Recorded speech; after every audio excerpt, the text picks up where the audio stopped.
In this video, I want to point out a little detail that you might encounter that could get you in trouble if you're not aware of it, and a quick solution for it. Specifically, I want to talk about Morse taper adapters. This adapter is a number 2 Morse taper here, and 1 1/4 by 8 thread for my faceplate.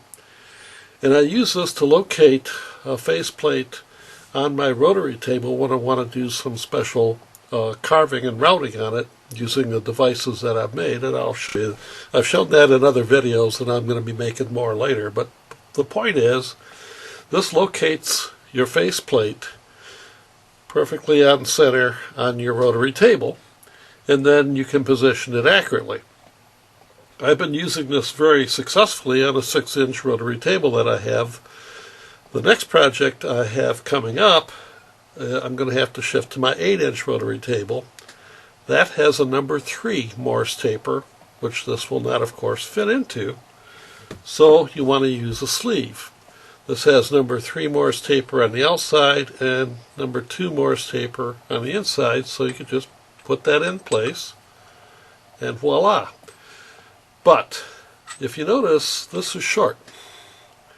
And that means that it does not reach down to this opening, which is where you put your tang in to eject whatever you put into the sleeve. If you don't have access to that tang, if you jam this in, you're going to have just about no way to get it back out. There are tricks to use with this little shoulder. If you have a little bit of a shoulder there, there's a little gap there. You can't really use just a screwdriver. You have to get tricky about it. It's always best to be able to run through this opening.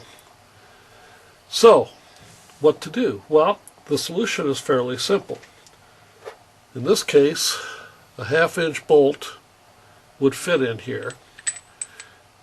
And I cut it to length so that when this adapter is in place in the sleeve, you can see that little piece of threaded bolt is sticking up. And I've calibrated the length so that when I push this in place, I can still get my ejection tool in there. In this case, I can show you just with a big screwdriver. And pop it in and remove this adapter.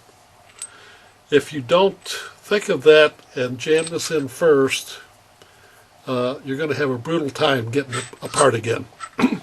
So that can work anytime you have a situation where you're using one of these sleeves to adapt one Morse taper tool to a different size. They're always closed on the end. They have this ejection tang on it. And if you encounter that, before you jam them together, make sure you think about putting something in place that will extend the reach of this number 2 or smaller Morse taper up into the opening so that you can get to it to push it back out. That's what I wanted to tell you with this video.